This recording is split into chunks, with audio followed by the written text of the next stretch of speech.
Hello, welcome back to the channel.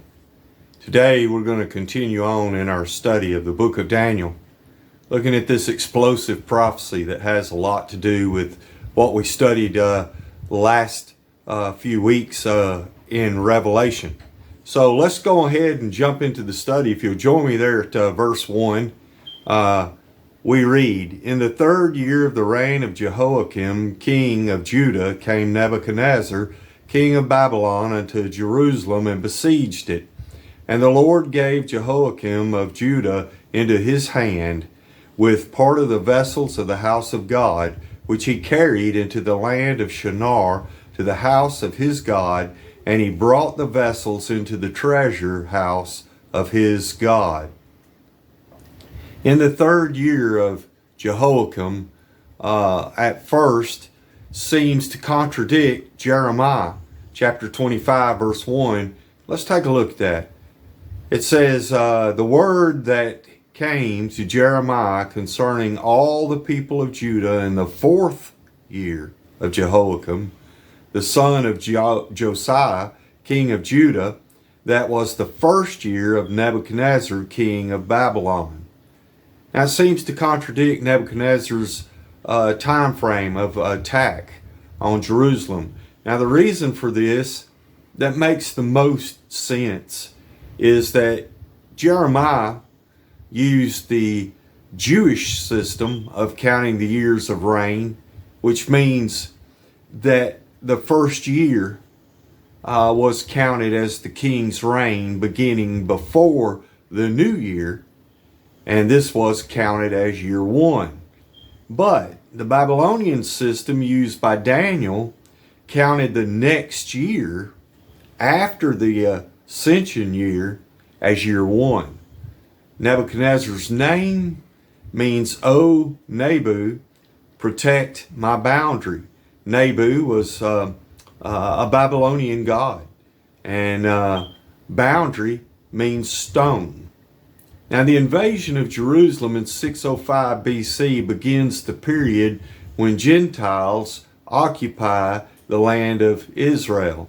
And it's called by Jesus in Luke chapter 21 verse 24, the times of the Gentiles. Land of Shinar is an ancient name for Babylonia. Nebuchadnezzar ruled Babylon from 605 BC to 562 BC. He was the son of Nabopolassar, as we established last week in the introduction to this study. Nebuchadnezzar was the most powerful and longest reigning king of Babylonia. He was an able but very cruel ruler who would do whatever it took to subdue people. He took captive many from Jerusalem and buried, I can't talk again today. He burned Solomon's temple. Verses 1 to 5 are an account of the captive Jews in the court of Nebuchadnezzar.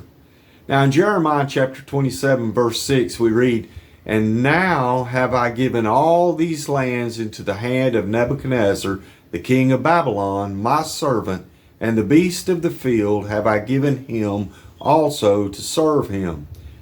Jeremiah counseled submission to Nebuchadnezzar, whom he viewed as the tool of God's wrath. Now the famous Hanging Gardens of Babylon were among the 7 wonders of the ancient world. Nebuchadnezzar, and so Babylon, was the head of gold in Daniel's vision that we will talk about next week in chapter 2. Now Babylon was a walled city between the Tigris and Euphrates rivers and was the capital of the Babylonian Empire. Daniel and 3 of his friends were among the leading citizens of Judah who were carried as captives to Babylon. Babylon was the model of paganism and idolatry in the ancient world. Nowhere else did paganism and idolatry exceed that took place in Babylon. At one point, the city was enlarged by 6 square miles, and many beautiful buildings were added. The city had massive double walls that spanned both sides of the Euphrates River. The city contained the palace complex where those hanging gardens I spoke of were located on the northwest side of the palace. Now, Nebuchadnezzar built these gardens for one of his foreign wives to remind her of the scenery of her homeland. The Persian Empire took over the city of Babylon in 539 BC, and then Alexander the Great took the empire away from the Persians in 531 BC. Both Isaiah and Jeremiah predicted the downfall of Babylon, which today the ruins of Babylon can be found in northern Iraq. All right, let's go on at verse 3. And the king spake unto Ashpenaz, the master of his eunuchs, that he should bring certain of the children of Israel, and of the king's seed, and of the princes, children in whom no blemish, but well favored, and skillful in all wisdom, and cunning in knowledge and understanding, science and such, had ability in them to stand in the king's palace, and whom they might teach the learning and the tongue of the Chaldeans. Of the king's seed means that Daniel and his friends were of royal blood. All right, let's go on verse 5. And the king appointed them a daily provision of the king's meat and of the wine which he drank, so nourishing them 3 years, that at the end thereof they might stand before the king. Now among these were the children of Judah, Daniel, Hananiah, Mishael, and Azariah. These young men, after being trained, you might say indoctrinated actually. The Babylonian educational system was intending to indoctrinate these young men, get them away from their Jewish beliefs and into Babylonian beliefs. Their Babylonian keepers would serve the king in his government. All right, let's go on verse 7. Unto whom the prince of the eunuchs gave names, for he gave unto Daniel the name of Belteshazzar, and to Hananiah of Shadrach, and to Mishael of Meshach, and to Azariah of Abednego. Now the name changes are an example of the type of brainwashing that the Babylonians were known for under Nebuchadnezzar. They were given Babylonian names replacing their good Hebrew names. So they were being indoctrinated. Daniel, whose name meant God is my judge, was given the name Belteshazzar, which means Baal will protect, Baal being a Babylonian god. Hananiah, whose name meant God is gracious, was given the name Shadrach, which meant inspiration of the sun. The Babylonians worshipped the sun and the moon. Mishael, which means God is without equal, was given the name Meshach, which means belonging to Aku. Aku was another Babylonian god. And Azariah, which means the Lord is my helper, was given the name Abednego, which means servant of Nebo. Nebo was another Babylonian god. Now, while the Babylonians could change their names of these young men, they could not change their character. Daniel faced many challenges, but in all of the challenges he faced, he remained faithful to God and continued praying to God. Matter of fact, his prayer life would be used against him by his enemies later. This book, the book of Daniel, paints a picture of a man of God who lived out his commitment to God in very troubling times. Something that we should all pay close attention to for our own lives and walk with God. All right, let's go on to verse 8. But Daniel proposed in his heart that he would not defile himself with the portion of wine which he drank, Therefore, he requested of the prince of the eunuchs that he might not defile himself. Now God had brought Daniel into favor and tender love with the prince of the eunuchs. And the prince of the eunuchs said unto Daniel, I fear my lord the king, who hath appointed your meat and your drink. For why should he see your faces worse liking than the children which are of your sort?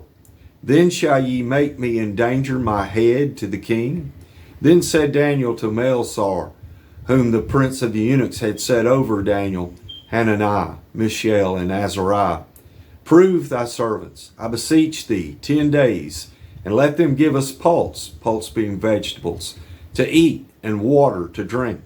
Then let our countenances be looked upon before thee, and the countenance of the children that eat of the portion of the king's meat. And as thou seest, deal with thy servants. So he consented to them in this matter, and proved them 10 days. Now the king's meat would have been food that was against Jewish dietary laws, and it's also food that had been sacrificed to idols. And so to eat this food or drink this wine, having been sacrificed to idols, was the same thing as participating in that very sacrifice to those idols. The young men could not eat this food and remain true to God. All right, let's go on verse 15. And at the end of 10 days, their countenances appeared fairer and fatter in flesh than all the children which did eat the portion of the king's meat. Thus Melzar took away the portion of their meat and the wine that they should drink, and gave them pulse. Again, that's vegetables. As for the 4 children, God gave them knowledge and skill in all learning and wisdom, and Daniel had understanding in all visions and dreams. Now at the end of the days that the king had said he would bring them in, then the prince of the eunuchs brought them in before Nebuchadnezzar. And the king communed with them, and among them all was Mishael and Azariah. Therefore stood they before the king, and in all matters of wisdom and understanding that the king inquired of them, he found them 10 times better than all the magicians and astrologers that were in all his realm. Now the success of Daniel's plan was due more to the sovereignty of God in blessing the spiritual commitment of the young men than it was to diet. The food that Daniel requested for him and his friends was superior to the king's food. All right, let's go on at verse 21. And Daniel continued even unto the first year of King Cyrus. Unto the first year of King Cyrus is meant to give a chronological overview of Daniel's ministry. All right, that brings us to the end of chapter 1. I pray that you've gotten some benefit from this study, and I pray that you'll join me each week as we continue on in the study of the prophet Daniel. Thank you so much for taking your time to join me. I pray that you have a blessed day. Take care of yourself now.